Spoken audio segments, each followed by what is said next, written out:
Fala galera, vou fazer mais outro vídeo aqui pra vocês. Dessa vez vai ser o crivo de Eratóstenes. Dessa vez eu vou usar aqui o Wikipedia mesmo, que tem uma animação aqui boa pra caramba. Aproveitar o domingo aí, né, esse fim de semana, fazer outro vídeo aí. Então, para que serve o crivo de Eratóstenes? Primeiramente ele serve não só para uma coisa, né? Ele serve para detectar se o número é primo. Por exemplo, nesse caso da animação, ele quer saber ele está detectando se o 120 é primo. E ele detecta também todos os primos que estão abaixo desse número, de 2 até esse número. Tá?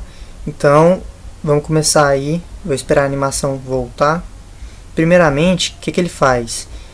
Ela já começa de uma vez, né? Primeiramente, ele pega o número n que você informou e ele tira a raiz de n e arredonda para baixo a raiz. A raiz de 120 aqui nesse caso, arredondada para baixo, vai ser 10. Então, eu vou fazer só até 10, essa interação que eu vou mostrar para vocês aqui. O que ele faz? De 2, começando em 2. Por quê? Porque o 0 e 1 eu já sei que não é primo. Começando em 2, ele vai fazer o que? Ele vai eliminar todos os múltiplos dele, do 2 no caso, começando, né? Que tiverem para frente, até o número n. Aqui, começou em 2, eliminando o 4, o 6, o 8, o 10, porque eu já sei que eles não são primos. Depois, o 3, pego o próximo número, né? E elimino todos os múltiplos dele também. Tá vendo? O 9, o 6 já estava eliminado. E detalhe, toda vez que eu pego o próximo número que não esteja eliminado, ele já é um número primo. No caso, o 2 já começa com um número primo, o 3 também já é um número primo, o próximo seria o 4, mas como ele já está eliminado, ele não é o número primo e eu não preciso de eliminar. Todos os múltiplos de 4 já estão eliminados, porque eu eliminei os múltiplos de 2. E agora depois o 5, né? O 5 é primo, não está arriscado, então eu preciso eliminar todos os múltiplos dele.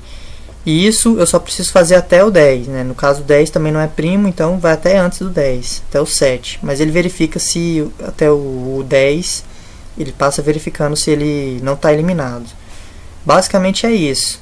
E aí depois você faz o que você quiser. Ou você mostra se o número é primo ou não, nesse caso 120, ou você vai mostrando quais não estão eliminados e os que não estiverem eliminados serão primos, né?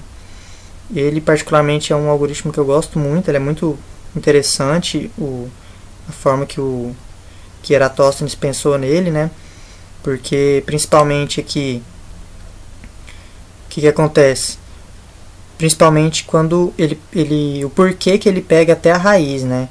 Porque se você multiplicar a raiz por por duas vezes, elevar ao quadrado a raiz, vai dar o número n. Agora, se você for multiplicar por um número maior do que a raiz, ou seja, a raiz mais x, com certeza você vai ter que multiplicar ela por um número menor que a raiz para dar o n. E todos os múltiplos de números menores que a raiz eu já eliminei com esse x que eu coloco. Então, você não precisa passar da raiz, você só pode fazer até ela, só eliminar todos os múltiplos até a raiz. Essa aqui é a parte mais interessante aí, essa sacada que ele teve. Agora, como sempre, né, eu vou mostrar a implementação dele, como é que traduz isso tudo aqui que a gente fez para a linguagem C aqui no computador, C aqui no Geane. Vou usar a biblioteca CMF para poder tirar a raiz, mais fácil, né? Vamos lá. Aqui eu estou lendo n. Como eu quero ir até n, eu tenho que criar um vetor de n mais 1. Porque se eu quero acessar o tamanho de n, né? Todo mundo sabe que quando cria um vetor de n, vai de 0 a n menos 1. Então, como eu quero acessar o valor, o número n nesse vetor, eu tenho que criar de n mais 1. E eu criei booleano para não ficar ocupando espaço à toa, já que eu só quero saber ou se ele tá nesse caso com a bolinha ou com o x, né? Só quero saber se ele foi removido ou não. Eu começo, você pode ver que nesse algoritmo também faz a mesma coisa. Ele começa com todos fingindo que são primos. Aí depois ele vai eliminando. E aqui, como que se traduz aqui no meu código? Começando todos como se já fossem primos. Depois que eu vou eliminando mais para baixo. Menos o 0 e 1. Tá? Bem importante isso aí. O 0 e o 1 não são primos. O 1, todo mundo pode pensar, mas o 1 é divisível por 1 e por ele mesmo, é primo. Não. A definição não é só essa. É para ser primo tem que ser divisível por exatamente dois números. Ele mesmo e o 1. Dois números distintos, né? Ele mesmo e o 1. Então aqui nesse for eu estou começando em 2 e indo até n. É importante notar que eu estou indo até n, não até n menos 1. E estou começando considerando que todos eles são primos. Aí o r vai ser a raiz, a raiz de n, arredondada para menos já, porque o r é um inteiro, então arredonda automaticamente. Então eu vou calcular de 2 até r, né? Eu não vou precisar de fazer essa iteração até o 120, essa aqui é a vantagem.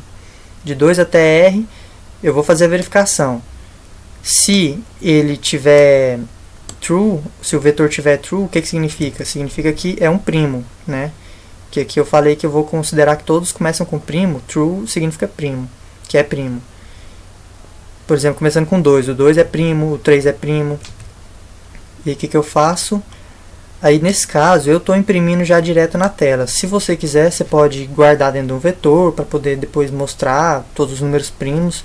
Ou você não precisa fazer nada. Se você quiser, se for só mostrar no final se o número até ele é ou não primo, né? Então é importante ver aqui que eu estou fazendo até R, essa iteração aqui. Esse for só vai até R. Se for aqui nesse caso, esse for só iria até o 10, tá? Aí dentro dele, só se o número for primo, o que eu vou fazer? Mostrar ou guardar ou não fazer nada. E depois eliminar os múltiplos de i. Como que eu vou fazer isso? Tem uma sacada aqui melhor. Você pode fazer de várias formas, né? Mas essa daqui foi bem interessante. Você começa o j já em i mais i, ou seja, 2i, né? Vamos pegar aqui o 2. O 2 é primo, então eu vou tirar todos os múltiplos de 2. Começo em 2 mais 2, que é 4. E aí depois eu vou incrementando de i em i. Eu não vou incrementando de 1 em 1, porque de 1 em 1 é bobeira. Eu vou incrementando de i em i.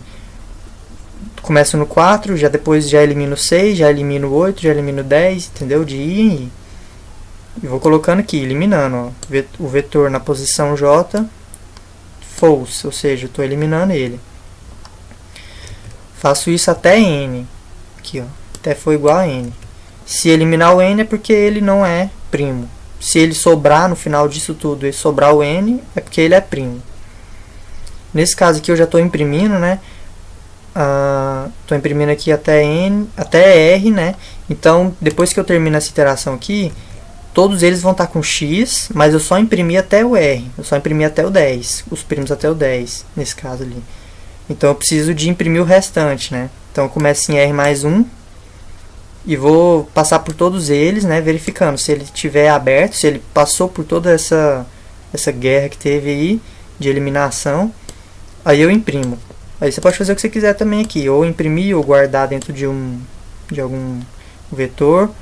Ou se você não quiser, se você quer só saber se o último número, se o número n é primo ou não, você só vai nele, né? Você só faz um if aqui, ao invés de um for. Faria só um if. Ele é bem fácil, esse crivo de Eratosthenes, e bem interessante mesmo, e é bem menos iteração, caso você vai resolver ele assim na tora e vai de 1 em 1, vendo se é primo ou não. Ou vendo se o 120 é divisível por todos os anteriores. É múltiplo, né? Se você fizesse isso, seria muito mais demorado, né? Essa que é a vantagem. Então, dá um like aí, se inscreve aí no canal que vem mais vídeo daqui a uns dias aí. Próximo fim de semana, provavelmente. Falou!